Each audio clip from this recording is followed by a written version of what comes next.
Take 7. Hi, it's me, Wade, that mobile home guy, coming to you from the other side of the stop sign where pizza delivery fears to go. And we all know how brave they are for that $2 tip. Alrighty, so we have purchased the mobile home for resale. Kinda, sorta, mostly, almost. I'm still on track to have it sold. It's not a big deal. As I told you, and I'll tell you where I dropped the ball so you can basically not make this mistake. My hard money lender gave me a check. Actually, she gave me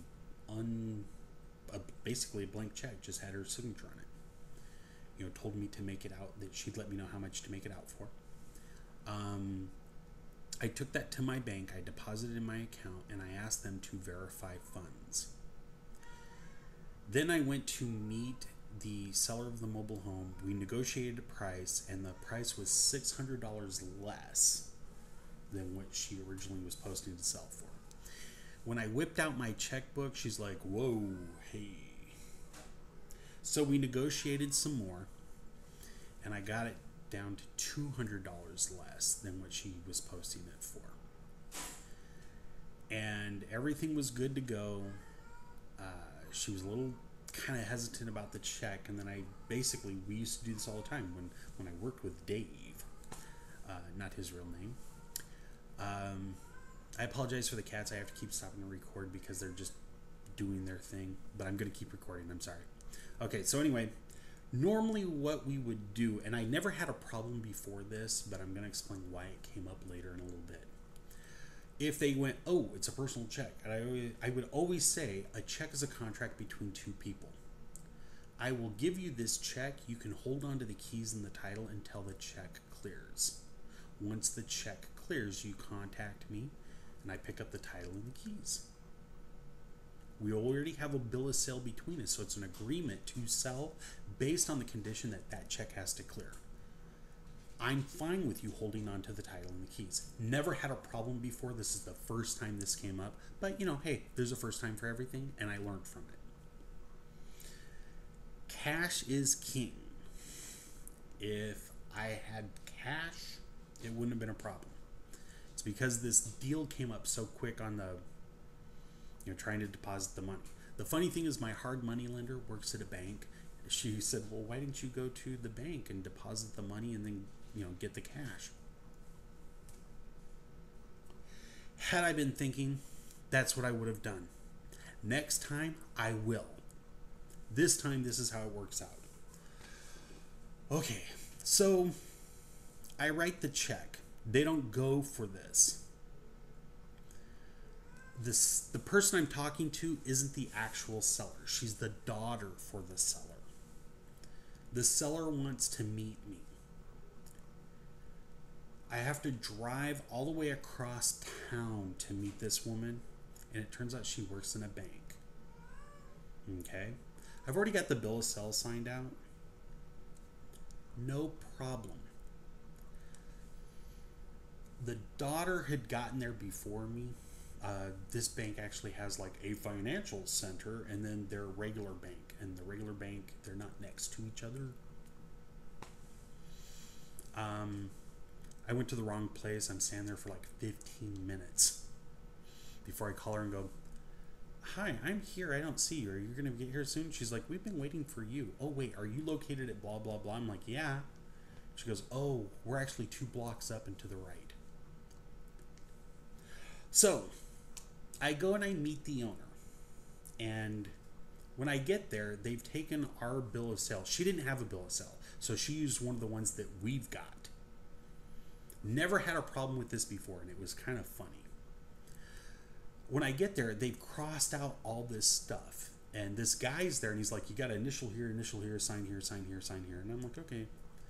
And then the woman's apologizing. She's like, well, we just got to be safe. There's a lot of fraud. And I was like, in the back of my mind, I'm thinking, I'm buying from you. You're the one who holds all the cards. As long as I get possession of this mobile home, as is, I don't have a problem with it. That's basically what my bill of sale says. It says, If there's a warranty on any of the items, they're still under the original manufacturer warranty, but I'm not responsible for that warranty. They scratched that out.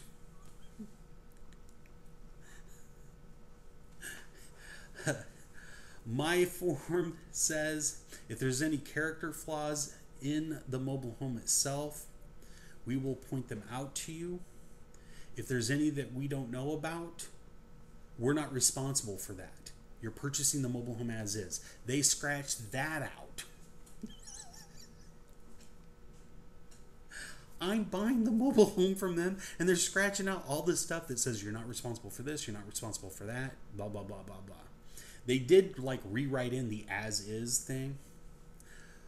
This is what happens when you work with lawyers. You know, I've got some good friends that are lawyers, but the thing is that the way that they view the world is a little different.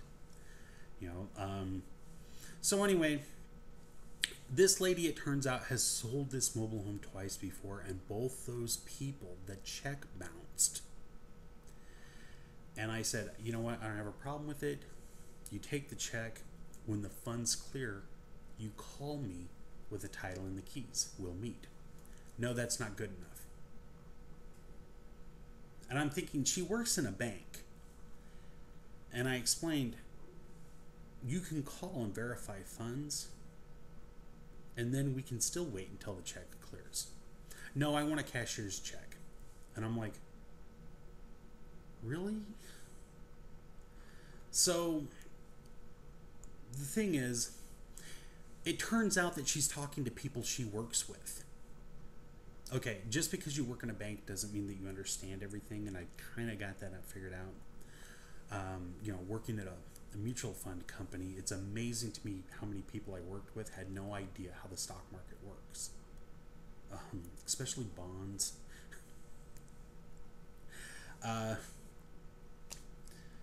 So she'd been listening to a whole bunch of people that she worked with, and they told her this is what you should do. Okay, this is what I learned from this experience, which was a nightmare. Well, not really a nightmare, just like a bad dream. I should have cashed the hard money check at the bank of the hard money lender. Then I should have taken that money to my bank and just sat there and waited. Okay, or my business bank. Now what's going on is that my bank, by the way, I asked them to clear funds, and they said, oh yeah, we'll do that. And then it turns out that they don't do that until later in the day. And I got kind of ticked because I live in a small town, right? In my hometown in California, I mean, it's Sacramento, California, so it's like, you know, it's kind of like the cow town of state capitals. But that's like I would explain it to people like a metropolis, a true metropolis. People from all over the world are there. You know, Palestinians and Jews have dinner together there. You know, people aren't ignorant and stupid. Most of them are the people I knew anyway. I'm sure there are some ignorant and stupid people in Sacramento. I just didn't deal with them. If I walked into my bank with a check from a different bank, and it's a local bank, because, you know, the address is on the check, I would ask them to verify funds. They would call that local bank to verify funds and then make the funds available to me. I never had a problem with it. You know, all the times that I had to do it, and it's not like, I mean, I did it one time, because there were times that I had to move money from point A to point B to point C, and I was borrowing the money from somebody else, and I needed to move. Okay, it's like I told you, I used to invest in apartment buildings and things like that, and sometimes you get investors to help you out to take possession of properties, and you've got to move fast. In real estate, stocks, completely different thing. If a stock is a good purchase today, it was a good purchase yesterday, it was a good purchase last week, and it'll be a good purchase next month. This bullshit where you've got to move fast to buy a stock, no, that's not how you buy stocks. That's speculating in stocks, and speculating is gambling. And in gambling, what do? You lose your money. All right. So anyway, enough of that. On Monday, I am supposed to get a call from my bank, my business bank. They will tell me that funds have cleared. Then I will go to that bank and I will have a cashier's check brought up. And then I will go to meet the mom again and give her the cashier's check, and she will give me my check, my original check with the title and the keys. Alrighty. Then I will contact my seller, my buyer, and ask him when he wants to meet, and explain, hey, you know what? I've knocked $1,000 off the price because there's some things that normally we would fix, and we're not going to do that. It's livable. You can live there. There's no safety problems. It's just got some stuff. There are a couple of soft spots in the floor, which is real easy to fix. Okay, we're going to knock $1,000 off the price for, like, you know, I mean, if things went really bad, like $500 worth of repairs. That's it. Alrighty, so that's where we're at. We're almost owners of our first mobile home. Because I was out in his neck of the woods, I had to drive all the way across town for this lady. It irritates me. My truck gets 9 miles to the gallon. Okay, I got an old beat up truck. It's one of the things that when you go to invest in mobile homes, I'll talk about that, about the image of the buyer. You know, when you go to purchase mobile homes, you don't want to look rich. And my truck is perfect for that, and I'll talk about that. I didn't get any video or pictures of that mobile home. I'm sorry. When I got there, the whole thing was that I just knew that I had to strike fast because my buyer needs a place to live. And I knew that she was, you know, playing purchasers off of each other. So anyhow, I got it for $200 less than what she was originally selling for, and I raised my profit margin by $2,250 from $2,050, which definitely pays for nicer steaks. My business partner and I have a deal that every time we close a deal, we will go to a local steakhouse and have a really good steak. We had an agreement since we were going to meet. I mean, we met anyways after all this. I was in his neck of the woods. Why not? I explained that what I wanted to do is take most of the profit and set it off to the side and wait until we could find another mobile home and then borrow from another hard money lender, but not borrow as much, use our own money to kind of cushion that. Then that way we were going to be able to, you know, if we keep doing that, eventually we won't need hard money lenders. You always want to use hard money lenders if you can. I mean, even if, like, for instance, as an example, I'm paying 15% interest, which is pretty standard for hard money loan. And, you know, the standard is that you pay them back in about 3 months. And this person I'm paying back in about a week.